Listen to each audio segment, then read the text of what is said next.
श्री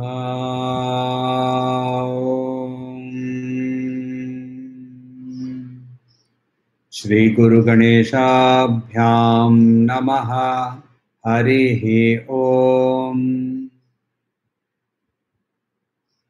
तो हमने पिछले जो स्वाध्याय के सेशन में हमने शुरू किया था और हमने खत्म किया था दी लैडर ऑफ फॉल। इसको देखकर लैडर ऑफ फॉल के बारे में हम लोगों को क्या पता चल रहा है कि ध्यायतो विषयान् पुंसः संगस्तेषुपजायते संगत् संजायते कामः कामात् क्रोधोऽभिजायते। तो क्या देखा हमने कि यदि थॉट आता है तो थॉट को यदि बार बार रिपीट करते हैं तो वहां से अटैचमेंट आता है। अटैचमेंट को यदि ग्रो करने देते हैं तो वहां से डिजायर आता है। डिजायर से एंगर आता है। एंगर से क्या होता है? क्रोधात् भवति सम्मोह सम्मोहात् स्मृति विभ्रमा स्मृति भ्रंशात् बुद्धिनाशो बुद्धिनाशात् प्रणश्यति प्रकर्षेण नश्यति टोटल डिस्ट्रक्शन। सो क्रोध से डिल्यूजन, डिल्यूजन से loss of memory, loss of memory से loss of discrimination, loss of memory यानी loss of knowledge, loss of knowledge से loss of discrimination, loss of discrimination causes total destruction. हम वहां रुके थे जहां एक सवाल आया था कि यही लैडर ऑफ फॉल जो है, ये ladder of fall ladder of rise भी हो सकता है क्या? Can I rise using the same ladder? क्योंकि लैडर है तो I don't have to take that path, can I take a different path? So what is the last stage? The last stage says total destruction. Now let us reverse it and say I have a thought, so I stop the thought. I stop the thought. I'm still using the ladder. I stop the thought. So what happens? Therefore, there is no attachment. If there is no attachment, what happens? I have no desire. If I have no desire, I don't have anger. If I don't have anger, यदि क्रोध नहीं होता है तो क्या होगा? सम्मोह नहीं होगा। सम्मोह नहीं होगा तो क्या होगा? बुद्धि विभ्रम नहीं होगी। स्मृति भ्रम नहीं होगा। स्मृति भ्रम नहीं होगा तो बुद्धि नाश नहीं होगी। बुद्धि नाश नहीं होगा तो प्रणश्यति, टोटल डिस्ट्रक्शन भी नहीं होगा। तो how do we use it to rise? We understand that this is a ladder. ये इसी स्टेप से हम चलेंगे तो नीचे उतर सकते हैं। हम पहला स्टेप ही ना लें तो ऑटोमेटिकली हम उल्टे तरफ चलना चालू हो जाते हैं। हम वहां प्रज्ञा प्रतिष्ठिता, जो एग्जाम्पल बार बार बताते हैं, वो प्रज्ञा प्रतिष्ठिता हमारी बुद्धि सेल्फ एस्टेब्लिश्ड इन डिस्क्रिमिनेशन हो जाती है। तो हमारे में अंदर में प्रज्ञा का वास होता है, प्रज्ञा की प्रतिष्ठा हो जाती है। ये हम लोगों को समझ में आ जाता है जब हम थॉट के साथ ही रोकते हैं। थॉट को हम उस थॉट को आने नहीं देते हैं, या आने देते हैं उसके साथ हम अटैच नहीं होते हैं, उसके साथ हम अटैच नहीं होते हैं। तो क्या है कि थॉट को कैसे रोक सकते हैं? तो थॉट को रोकने के लिए बहुत सारे तरीके ऑलरेडी चैप्टर 2 के अंदर में संकेत किए गए हैं। संकेत क्या किया गया है? कर्मयोग का संकेत किया गया है। कर्मयोग का कैसे संकेत किया गया है कि थॉट्स जो है वहां बिना रिजल्ट के बारे में आसक्ति रखते हुए मैं अपना कर्म करूं, मैं उस कर्म को योगा कर्मसु कौशलम, मैं फुल फ्लेजेड चैप्टर 2 वर्स 50 के अंदर में योगा कर्मसु कौशलम बताया। तो वो फुल फ्लेजेड डिवोशन से, फुल फ्लेजेड कंसंट्रेशन से, फुल फ्लेजेड सिंसियरिटी से काम को करूं। तो वी नो दैट शिरडी के जो बाबा हैं वहां उनके मूर्ति के पीछे दो वर्ड लिखे हुए हैं। एक वर्ड है श्रद्धा और दूसरा वर्ड है सबूरी। ये दोनों ही कर्मयोग के अंश हैं, श्रद्धा और सबूरी। any action which is done with shraddha and it is done with saburi, you have to wait for the results. You are not impatient, you carry on the action even if the result does not come। तो अपने आप ही हमारे अंदर में आसक्ति अपने आप जागते रहती है। तो इसका हम लोगों को संकेत किया गया है। मन को कॉन्सेंट्रेट करने के बारे में भी हम लोगों को बताया गया है। किस पर कॉन्सेंट्रेट करना है वो भी हम लोगों को बताया है कि ज्ञान योग के तरीका यूज करें तो हम अपने आप के अंदर में जो देही, जो एक्सपीरियंसर, जो क्षेत्रज्ञ है उसके बारे में सोचना, उसके बारे में मनन करना, जैसे रमण महर्षि के बारे में हम लोगों ने देखा। यदि मैं भक्ति पथ का यात्री हूँ तो भक्ति पथ के यात्री बोलते हैं कि मुझे मत परह बोला है। मत परह का मतलब मेरे ऊपर, यानी वो अपनी पर्सनैलिटी ऑफ गॉड हेड जो है, वो डिवाइन पर्सनैलिटी के बारे में हम सोचें। whatever be the form that you are taking for the divine personality, तो उस फॉर्म के बारे में हम सोचें। तो ये सारा हम लोगों को तरीका भी हम लोगों को बताया है। तो फॉल हमको वार्निंग इसीलिए दी जा रही है, ये नहीं बता रहे हैं कि ऐसा ही होगा।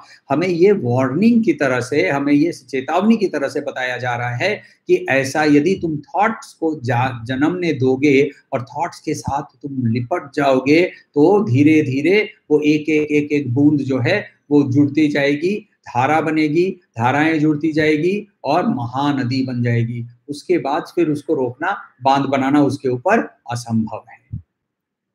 तो यहां हम लोग रुके थे। इसके बाद हम आगे वर्स 64 पे जाकर देखते हैं, क्योंकि 64 में क्या है, क्योंकि इधर के नेचुरल आंसर है। नेचुरल आंसर कैसा है कि अर्जुन ऑब्वियसली अब सोच रहा होगा कि जो सवाल हम लोगों ने पूछा कि ये लैडर ऑफ फॉल है तो इसको हम रोके कैसे, इसको यदि हम रोके तो क्या होगा, what will happen, what will happen.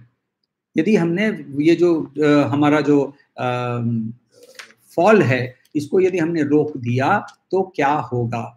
तो वहां बहुत सुंदर से कृष्ण बताते हैं, राग द्वेष विमुक्तेस्तु विषयानि निन्द्रियश्चरण, राग द्वेष विमुक्तेस्तु विषयानिन्द्रियैश्चरन् आत्मवश्यैर्विधेयात्मा प्रसादम् अधिगच्छति।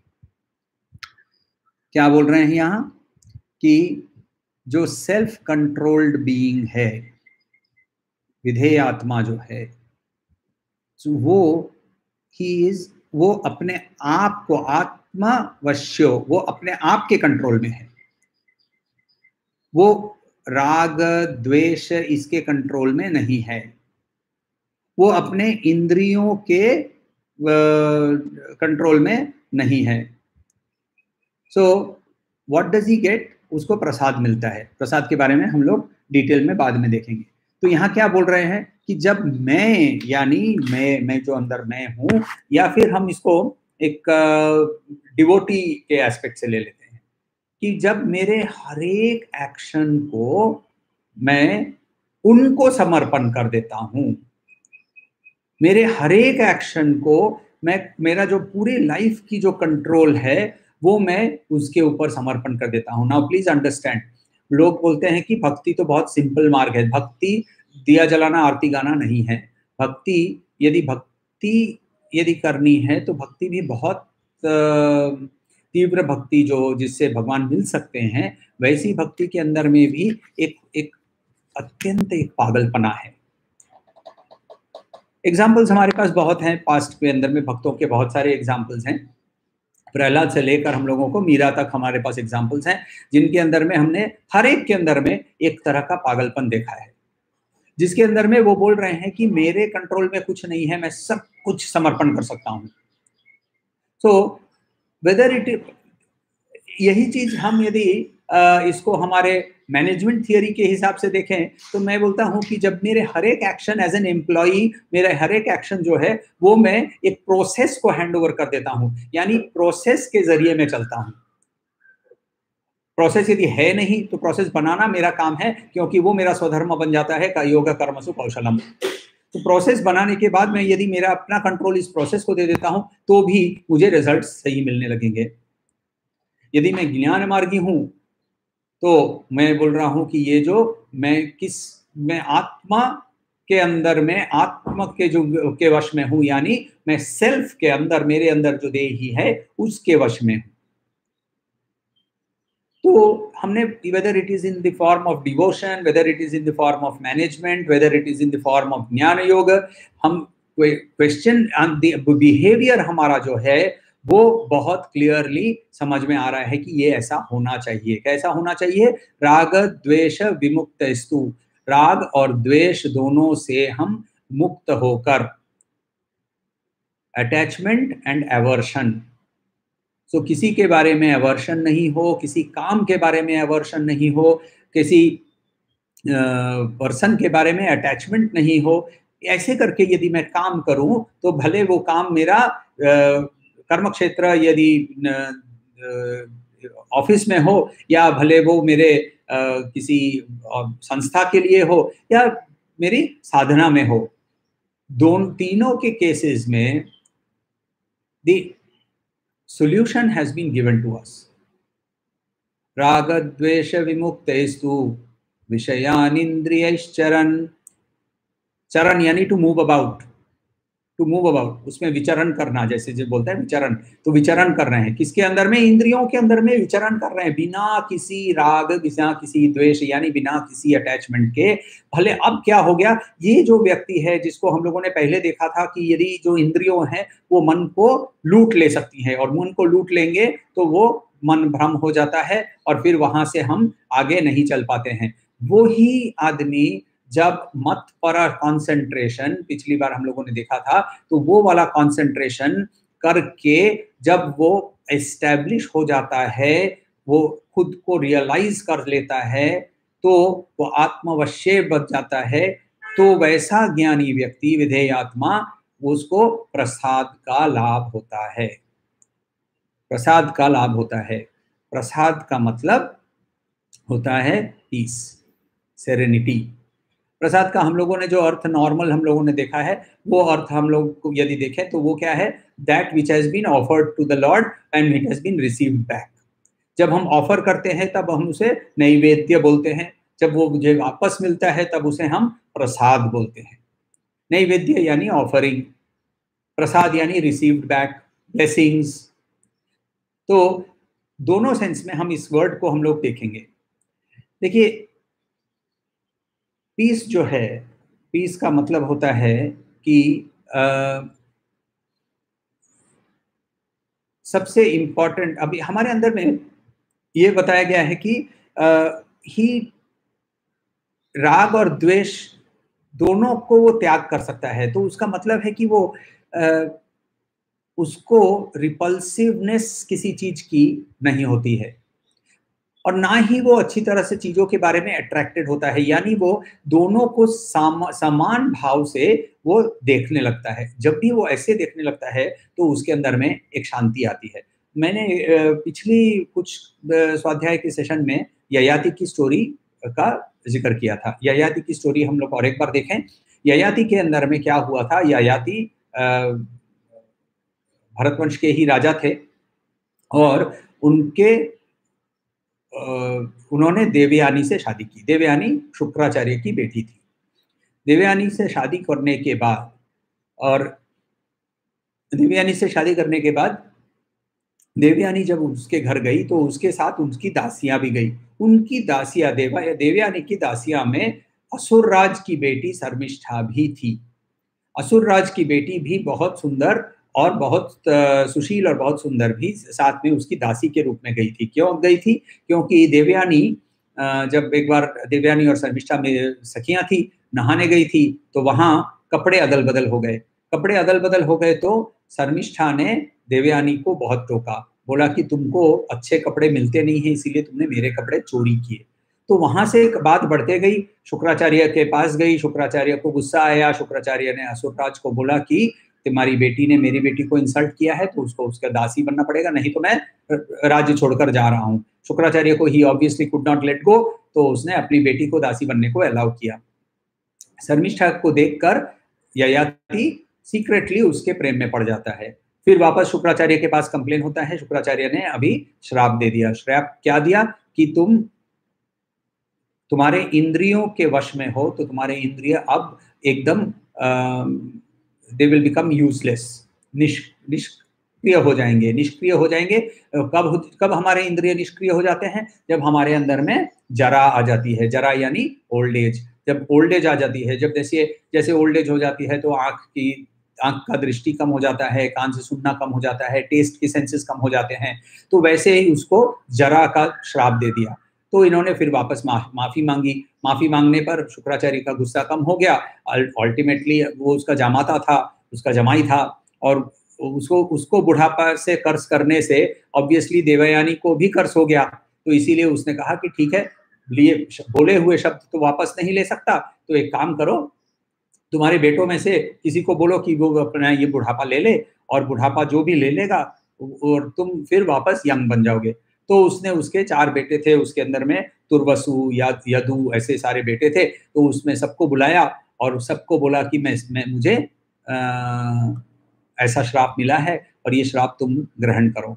तो ओनली तीन बेटे ने ना कर दिया। तीनों को कुछ तरह तरह के श्राप मिले। यदु को जैसे श्राप मिला कि तुम कभी भी राजा नहीं, तुम और तुम्हारे वंशज भी कभी राजा नहीं बनोगे, और इसीलिए यादव वंश में राजा कभी भी नहीं हुए। तो ये जो कंस जो था, उसने एक्चुअली प्रथा को तोड़ने की कोशिश की और खुद को राजा बनाने की कोशिश की। तो यादवों में राजा नहीं होते थे, it was a conglomerate of chieftains. तो वैसे जो पुरु था, यंगेस्ट था, उसने कहा कि ठीक है पिताजी, मैं करने को तैयार हूँ। तो इसीलिए पुरु से पौरव का वंश जो है वो वहां से चालू हुआ। तो उसके पूरे वो जो डायनेस्टी है वहां से भी और एक डायनेस्टी चालू हो जाती है। तो पुरु के पास से वापस उसका यूथ लेकर, दोनों वाइफों को लेकर, बोलते हैं 100 साल के लिए पूरे भारत में भ्रमण करने के बाद वापस आके ये बोल रहा है कि मैंने सोचा कि इंद्रियों के सुख को भोग करूंगा, मगर मुझे ये 100 साल के बाद इतना समझ में आ गया कि सुख को भोग करने से इसका कोई अंत नहीं होता है। Desires continue to rise the more you feed them. So instead of that, can I be more contemplative? तो वो अपना जो बुढ़ापा है वो वापस ले लेता है और अपना कॉन्टेम्पलेटिव जीवन, फिर वो पुरु को राजगद्दी पर बिठा के वानप्रस्थ आश्रम में चला जाता है। हमें सुख कब होता है या आनंद कब होता है? Let us take an example कि आपको एक कलम सिर्फ यूज कर रहा हूँ एग्जांपल की तरह से, उसके अंदर में वो कलम के बदले में आप कुछ भी अपने लिए कुछ भी डाल सकते हैं। आपको एक शेफर्स की गोल्ड निब वाली कलम के ऊपर एक बहुत आशा है, स्ट्रॉन्ग डिजायर। कहाँ से आया ये? थॉट में आपने कहीं कलम देखी, आपके पीछे एडवर्टिजमेंट में देखी, तो ये एडवर्टिजमेंट को आपके पास बार बार दिखाकर ये थॉट्स को रिपीट करवा के वहां आसक्ति आ जाती है। आसक्ति के बाद क्या हुआ कि मुझे डिजायर आने लगा कि मुझे भी एक ऐसी कलम होनी चाहिए। तो ऐसी कलम होने से मैं I will feel good, I will feel powerful, ऐसा होते रहता है। तो अंदर मन के अंदर में कलम कलम कलम कलम कलम कलम कलम घूम रहा है। अब जैसे ही आपको कलम मिलती है तो आपको बहुत आनंद आता है। Is that not right? But actually ये आनंद क्यों आता है? आनंद कलम मिलने से नहीं आया। आनंद इसीलिए आया क्योंकि आपके अंदर में जो चिंता चलती रहती थी वो बंद हो गई। Cessation of thought. अंदर जो विचार आते रहे थे, विचार की मौजें आ रही थी, द वेव्स ऑफ थॉट, ये स्टॉप हो गई। और जैसे ही वेव्स ऑफ थॉट स्टॉप हो गई तो तुरंत हमारे अंदर एक पीस आ गया और वो आनंद की एक आनंद का विस्फोट हुआ। और 10 सेकंड के बाद मैंने मेरे नेबर को देखा और उसके पास एक डायमंड एनक्रस्टेड पेन था। खत्म। जो सारा आनंद था वो वापस, अब मेरे पास क्या चाहिए? Diamond encrusted pen. तो ये जो प्रोसेस है, ये आनंद उस क्षण के लिए मुझे क्यों मिला? क्योंकि not because I got the pain, but because my thoughts about the pain stopped. तो ये जब हम समझेंगे तब हम ये समझ सकते हैं कि प्रसाद का मतलब होता है टू बी एट पीस। जो पीस माइंड में आई उसके कारण मुझे शांति मिली और उसके कारण मुझे आनंद मिला। प्रसाद का जो और एक अर्थ है, it also means offering from the deity to me. अब offering from the deity to me कब होता है? जब मैं ऑफर करता हूं। नाउ प्लीज अंडरस्टैंड, हम जब मंदिर में जाते हैं या किसी अब घर पे ही किसी पूजा करते हैं, तो जब हम ऑफर करते हैं किसी चीज को, तो हमारे अंदर में एक कोशिश होती है कि हम बेस्ट चीज ऑफर करें, एटलीस्ट होनी चाहिए। मैंने देखा है कि बाजार में लोग जाते हैं खरीदने के लिए, तो दुकानदार पूछता है पूजा के लिए है क्या? तो ये वाला सस्ता वाला ले जाओ। पूजा के लिए है, यदि परमात्मा के लिए है, यदि महाशक्ति के लिए है, तो फिर बेस्ट देना चाहिए। तो खैर एज्यूम कर लेता हूं कि हम भी बेस्ट देने वाले हैं। तो हम जब ऑफर करते हैं किसी something to the divine personality, तो हमारा जो भी बेस्ट है वो हम उसको ऑफर कर रहे हैं। मगर जब वहां से वापस आता है, तो इट इज नॉट नेसेसरी कि वो उसी हाल में मेरे पास वापस आए। फॉर एग्जाम्पल, आपने खीर और अपने दाल और अपने रोटी और इत्यादि इत्यादि बहुत सुंदर से थाले में सजा के आपने ऑफरिंग में रखी, मगर जब आपको वापस जो पुरोहित था जो वापस दे रहा था, तो उसने दाल और खीर को दोनों को उसकी हाथ से कटोरी उलट गई और मिल गया। तभी भी आपके पास ये चीज क्या है? प्रसाद है, राइट? आप इसको उतने ही प्रेम से, उतने ही रिस्पेक्ट से, श्रद्धा से उसको ग्रहण करेंगे जितना यदि वो अलग अलग स्वादिष्ट होता। यानी हमारे अंदर में कोई भी राग द्वेष नहीं है उसे एक्सेप्ट करते समय। यानी वो प्रसाद की जो मनोवृत्ति है उसके बारे में भी हमें यही उधरी से समझ में आता है। ऋग्वेद, हावेवर, यदि हम ऋग्वेद पर जाएं और ऋग्वेद से हम समझने की कोशिश करें, तो ऋग्वेद के अंदर में बहुत क्लियरली ये बता रहे हैं, वर्ड जो है प्रसाद का, उसका मतलब शांति या का वर्ड ही यूज किया गया है। शांति का वर्ड ही यूज किया गया है। और हम लोग देखिए हर पूजा में, हर स्वाध्याय के सेशन में अंत में 3 बार शांति बोलते हैं। शांति क्यों बोलते हैं इसके बारे में हम लोग थोड़ा आगे जाकर देखेंगे, मगर ये शांति के हमारे बेसिकली हमारे जो तापत्रय हैं, अधिभौतिक, आध्यात्मिक और अधिदैविक, जो हमारे तापत्रय हैं, इनकी अशांति को शांत करने के लिए हम शांति आने से हमारे अंदर में आनंद अपने आप ही उत्फुल्ल हो जाएगा, अंदर अपने आप ही उसका विस्फोट होगा। तो ये क्या बता रहे हैं कि 62 63 में हमने देखा कि द लैडर ऑफ फॉल है। 64 में हमें ये बता रहे हैं कि यदि तुम उस थॉट के प्रोसेस को रोक सकते हो, और रोकने के लिए क्या करना है, हमें इसके अंदर में कर्म के योग का संकेत किया गया है, ज्ञान का योग का संकेत किया गया है, भक्ति के योग का संकेत किया गया है। ये सारे योगों का संकेत करके ये बताया है कि कोई भी चुन लो, चुनने के बाद तुम उसको यूज करोगे तो तुमको अल्टीमेटली तुम राग द्वेष विमुक्तस्तु विषयानिंद्रियश्चरन्, इंद्रियों के बीच में तुम अपने आप घूमोगे बिना उससे बीइंग अफेक्टेड। अपने आप को अपने आप के कंट्रोल में ले लोगे। You are no longer controlled by the senses, you are no longer controlled by your mind. Your mind can take you anywhere. Instead of that mind taking me anywhere, I actually am now in control of my mind.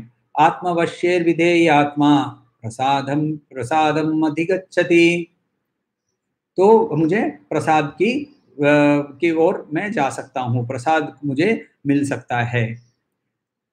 तो ये stage पर आने से अर्जुन का next सवाल आएगा कि तो यदि ये शांति मिलती है तो क्या होगा?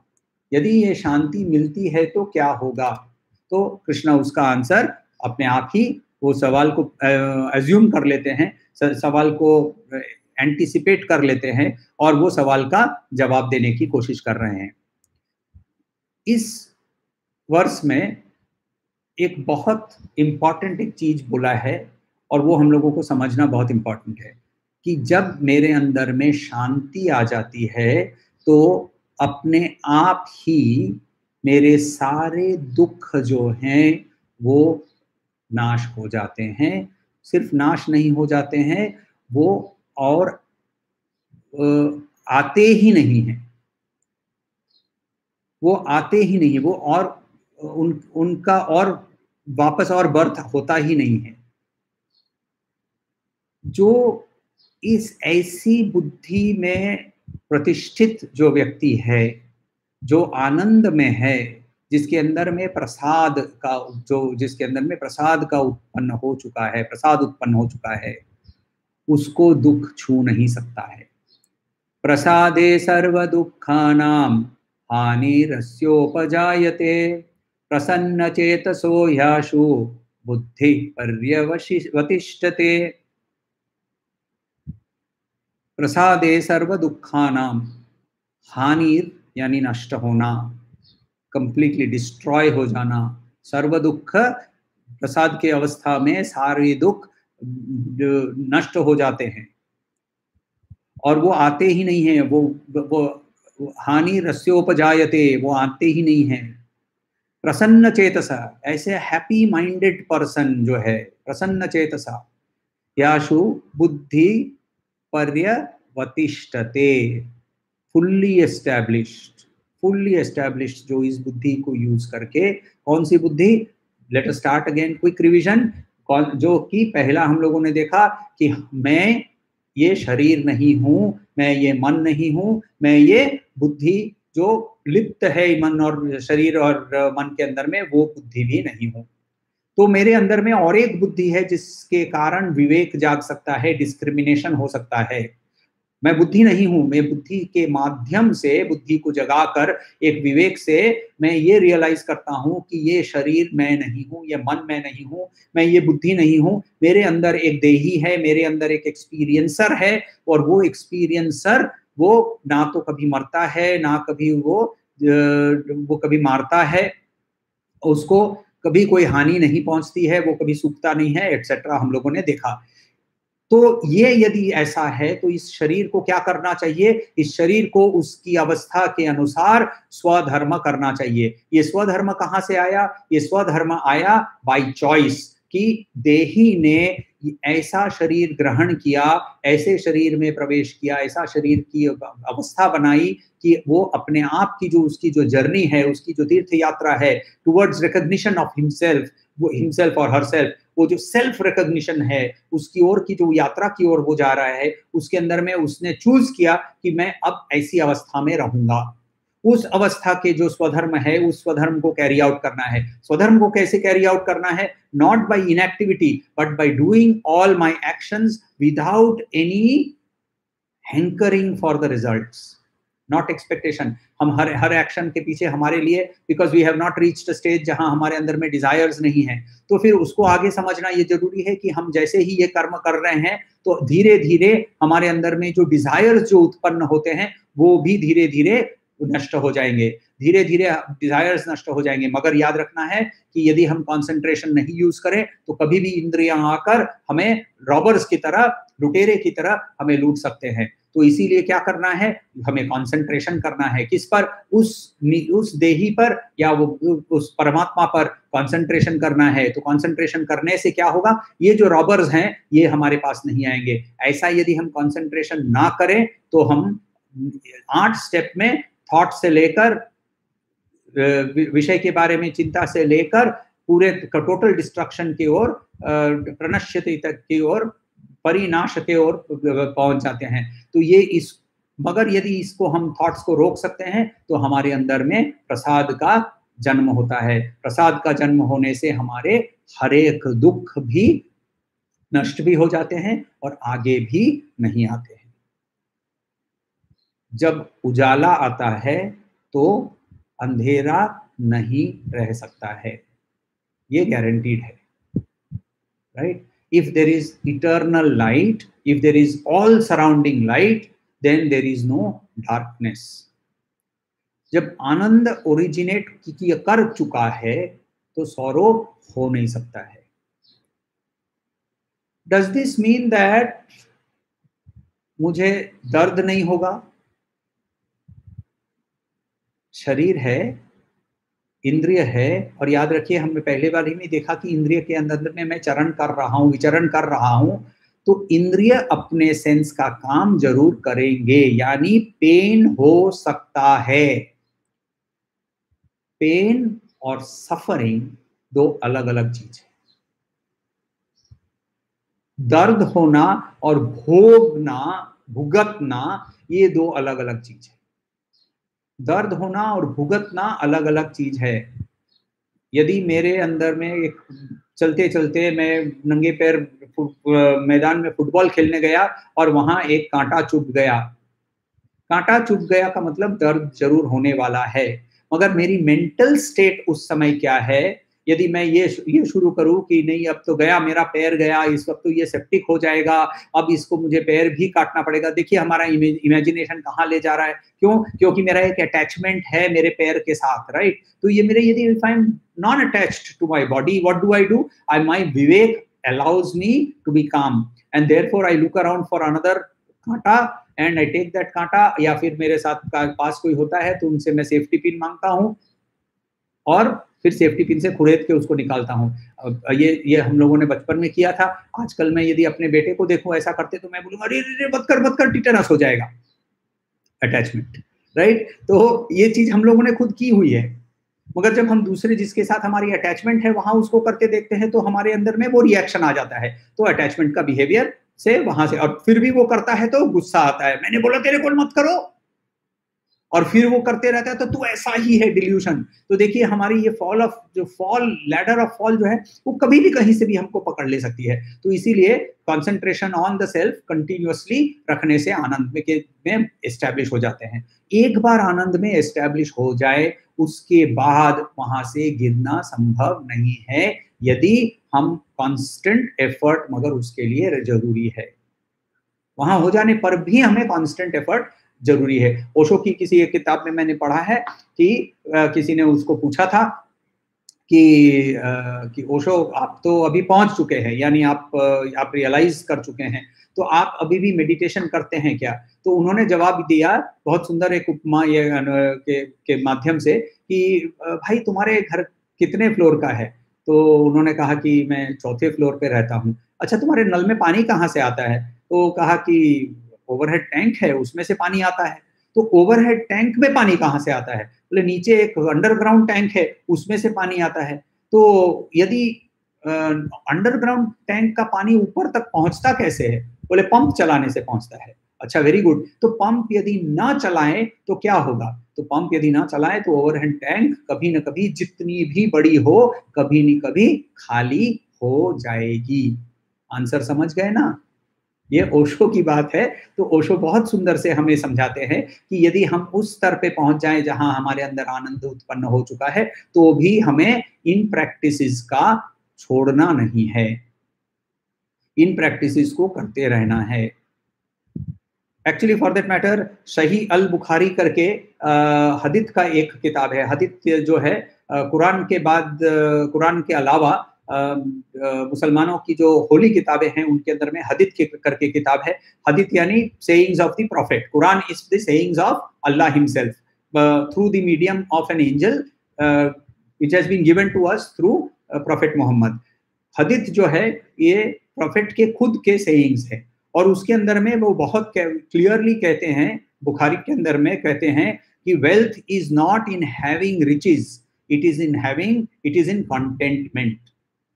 कंटेंटमेंट, जो मेरे पास है उस पर मैं यदि संतोष, यानी मेरे पास और थॉट्स नहीं आते हैं, तब मैं वेल्दी कहलाऊंगा। यदि मैं कंटिन्यूसली हैंकरिंग कर रहा हूँ, कंटिन्यूसली, हमने वो एग्जांपल भी देखा है ना कि वो एक भिखारी था, वो राजा के पास जाता है तो राजा के भीख मांगने के लिए, और फिर राजा बोलता है मैं प्रेयर में हूँ, तो प्रेयर के कमरे के बाहर खड़ा होता है, भिखारी बाद में चला जाता है, बोलता है अरे तू चला क्यों गया? तो बोले मैं भी एक भिखारी, तू भी एक भिखारी, तू भी तो भीख ही मांग रहा था, मैं क्यों तेरे पास? भिखारी भिखारी से भीख नहीं मांगता है। तो if we have continuous arising of desires, then we are all the time on a treadmill, which means that we have a lot of effort going in, but we are not able to go forward. तो Christian thoughts में भी हम लोग यदि देखें कि piece को Joy के साथ कैसे रिलेट किया है कि जॉन करके हम क्राइस्ट के एक एपोस्टल थे, और जॉन उनकी किताब के अंदर में वो बहुत क्लियरली बोल रहे हैं कि peace is freedom from fear. Fear of what? Fear of the future. ये नहीं मिलेगा, ये मिलेगा तो क्या करेंगे, ऐसा यदि हो गया तो क्या करेंगे। अगेन इट मीन्स दैट मेरे अंदर में वो डिजायर्स की जो एक कंटिन्यूअस टर्ब्यूलेंस हो रही है, वो टर्ब्यूलेंस अब नहीं है। बाइबल के अंदर में पीस को और भी ग्रेस के हिसाब से उसे, यानी कृपा के हिसाब से, प्रेम के हिसाब से और धर्म के हिसाब से, शांति ही परम धर्म है, ये भी बताया गया है। So we have to achieve that state of peace, which basically means that we have come to a stage that we are thoughtless automatically, not by effort, we are thoughtless. इसको एक इधर समाधि के बहुत सारे स्टेजेस हैं, और इसके अंदर में इसको साधारण समाधि, सहज समाधि करके बोला गया है। जो हमारे जो अवतार पुरुष हैं, और अवतार किसको कहते हैं वो भी हम लोग चैप्टर 3 करते समय देखेंगे, सॉरी चैप्टर 4 करते समय देखेंगे। तो चैप्टर 3 के समय हम ये देखेंगे, सॉरी चैप्टर 3 के समय तो हम लोग कर्मयोग करेंगे और कर्मयोग के बारे में देखेंगे। चैप्टर 4 के समय हम लोग ये देखेंगे कि how can I be in a state of continuous thoughtlessness? I just do my actions and I am not affected by thought. It does not mean that अंदर में thoughts नहीं होंगे। My eyes will continue to see, but I am not affected by what I am seeing. इस point पे पहुंचने के लिए practice is necessary. तो इसके लिए हम आगे चलते हैं वर्स नंबर 66 के पास। तो वहां अब हम लोगों को सिर्फ मैं ट्रांसलेशन के पार जा रहा हूं, क्योंकि ये सारे ही जो हमने समराइज किया था वो समरी का ही एक अंश है, तो वो समरी हम लोग एक बार देख लेते हैं। तो यहाँ क्या बोल रहे हैं कि यदि जिसका अनकंट्रोल्ड माइंड है उसको स्पिरिचुअल इंटेलिजेंस नहीं हो सकती है, जिसका अनकंट्रोल्ड माइंड है उसको प्रोफेशनल इंटेलिजेंस भी नहीं हो सकती है। जिसको प्रोफेशनल या स्पिरिचुअल इंटेलिजेंस नहीं है और देयरफॉर जिसके अंदर में कंसंट्रेशन नहीं है, और जो इस कंसंट्रेशन पे की प्रैक्टिस नहीं कर सकता है, उसको ना तो शांति और ना तो सुखम मिल सकता है। वर्ड्स लास्ट वाले देखिए, कुतः सुखम, कहां से सुख मिलेगा, कहां से सुख मिलेगा, सुख मिलेगा। तो जिसके पास जिसको ये शांति का अभाव है, तो उसके लिए कभी भी सुख नहीं हो सकता है। ये बोलकर हम लोगों को आगे चलना है वर्स नंबर 67 पे। तो 67 में हमें क्या बताया है कि जो हमारे हम जिस सेंस के अंदर में लिपट जाते हैं ना, वो सेंस हमारे बुद्धि को प्रलोभित करके खींच ले सकता है। तो again Krishna is giving us various warnings. Why he is giving us warnings? क्यों हमें डरा रहे हैं? हमें डरा नहीं रहे हैं, हमें चेतावनी दे रहे हैं कि ये मत सोच लो कि बस एक बार प्रैक्टिस कर लिया, एक बार तैयारी हो गई तो बस अपने आप ही काम हो जाएगा। नहीं होता है वैसे। एक फोन कॉल से सेल नहीं होता है, राइट? एक ईमेल भेजने से सेल्स नहीं होता है। तो वैसे ही हमें प्रैक्टिस करना है। और हम जिस पार्ट की बात कर रहे हैं, हम यदि मोक्ष की बात कर रहे हैं, तो हम लोगों को कुछ करोड़ योनियों के बाद मनुष्य योनि मिलता है, ऐसे शास्त्र कहता है। और कुछ लाखों की ऐसे मनुष्य योनि के बाद मुमुक्षत्व, यानी इस चाह मिलती है कि हम अब मुक्त हो जाएं, पुनरपि मरणम पुनरपि जननम पुनरपि मरणम से मुक्त हो जाएं। और हम हाथ उठा के मुरारी को बोले, यह संसारे बहुदुस्तारे पाही पारे कृपया पारे पाही मुरारे। तो ये स्टेज पे आने के लिए बहुत सारे जीवन हम लोगों ने बहुत सारी योनियों में से पार करके, बहुत सारे ये देही ने बहुत सारे स्कूल के बहुत सारे क्लास को पास करते हुए यहाँ पहुंचा है। तो it is not going to be easy. Easy is not an option. Easy is not an option. जिसके अंदर में वो डिजायर है, वो डिजायर अचीव हो सकता है। What the human mind can conceive and believe and is ready to act upon, it will achieve. ये हम लोगों को बार बार यहीं से हम लोगों को मिलता है। और इसीलिए what do you need to achieve? I need to achieve that which will give me eternal permanent happiness. And eternal permanent happiness is not by getting that pen, because once I get a pen, then I will desire the best paper, or I will look at my neighbor and I say, I want his pen, I don't want my pen. So वो eternal permanent happiness की ओर जाने के लिए हम लोगों के रास्ते कहाँ है वो बताया गया है। However, ये बहुत क्लियरली बताया है कि यदि तुम जिस चीज पर कॉन्सेंट्रेट करोगे, जिस चीज पर तुम्हारी पूरी पूरी विश्वास रहेगी और जिस चीज पर तुम कर्मरत होने को तैयार हो, वो चीज तुम अचीव कर पाओगे। ये एकदम ही क्लियर बताया है। तो यहाँ एक उपमा के हिसाब से बताया है कि जैसे वायु यानी तूफान आकर एक नाव जो पानी में बह रही है उसको जैसे उड़ा के ले जा सकती है, उसको वैसे ही हमारे अंदर में हमारा जो वॉन्डरिंग माइंड है, जो चरताम करके बताया है, इंद्रियों के अंदर में विचरण करने वाला, जो उसके साथ लिप्त होकर विचरण कर रहा है, तो वो वाला जो मन है वो उसे वो जैसे वायु नाव को उड़ा देता है, वैसे वापस हम उड़ जा सकते हैं। तो 68 देखते हैं। तो 68 में बताया है कि मगर, यहां देखिए वापस हम आ गए कि मगर यदि आपने अपने सेंसेस को सबड्यू कर लिया है,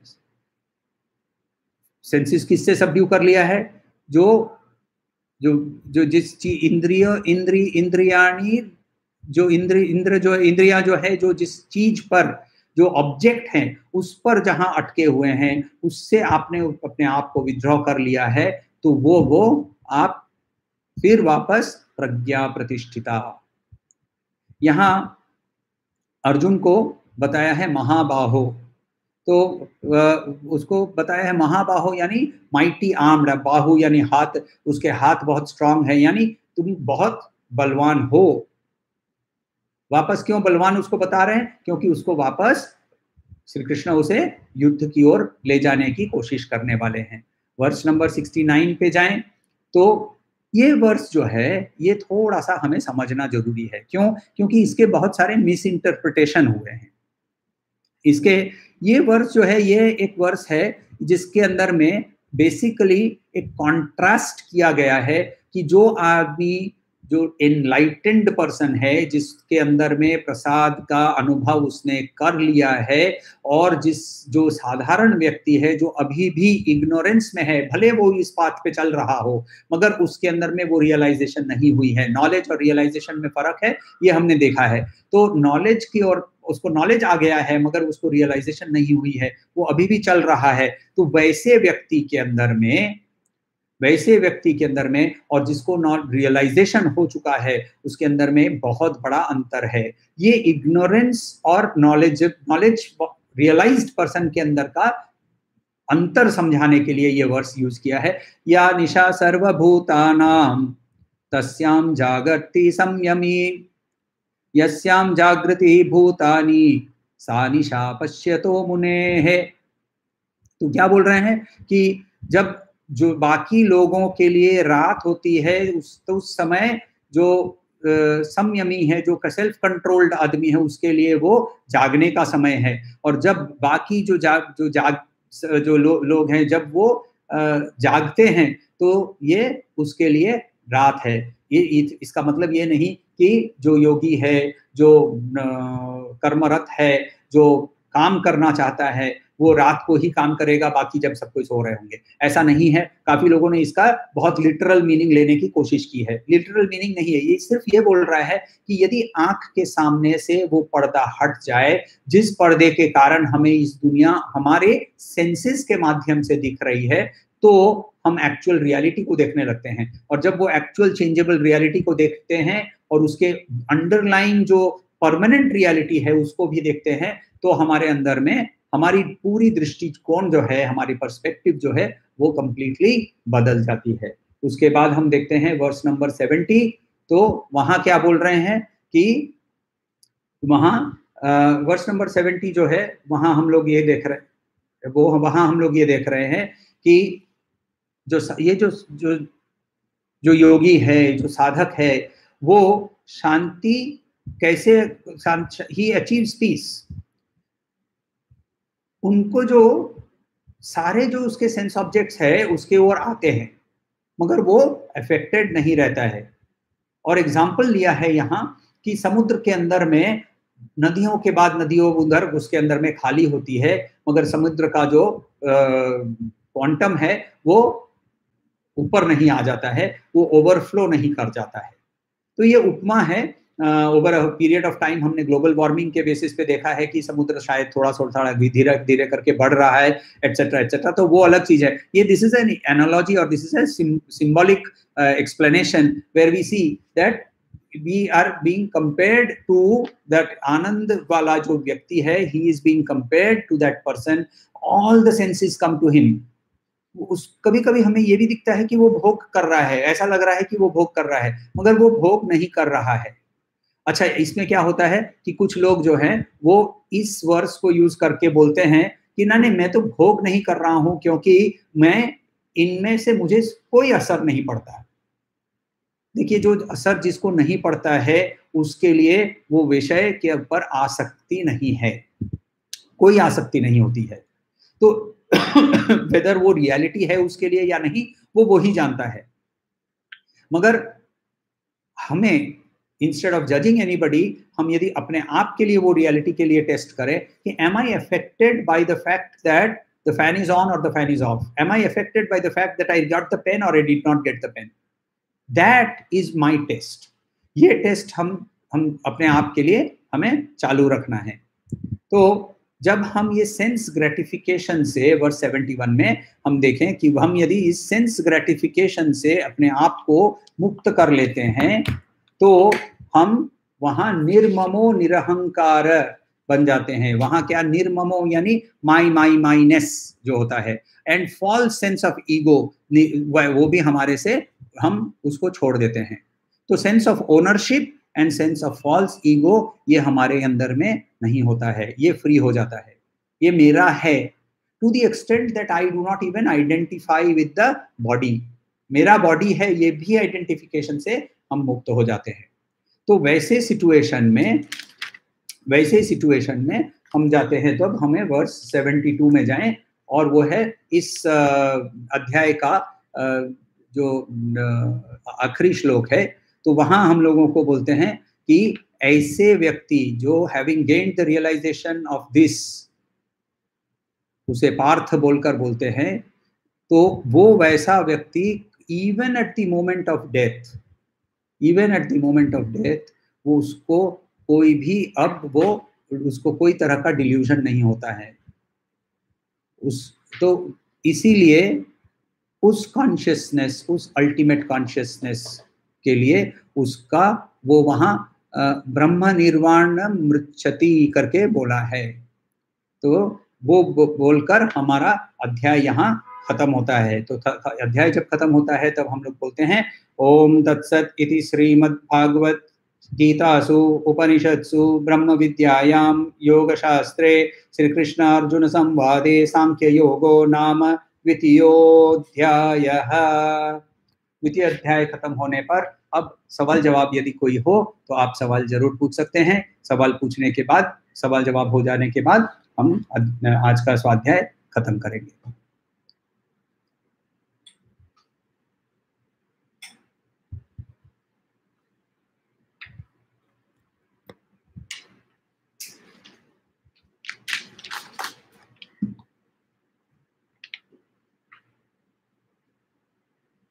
चलिए, कोई भी सवाल नहीं है तो हम अभी अपना स्वाध्याय खत्म करते हैं। तो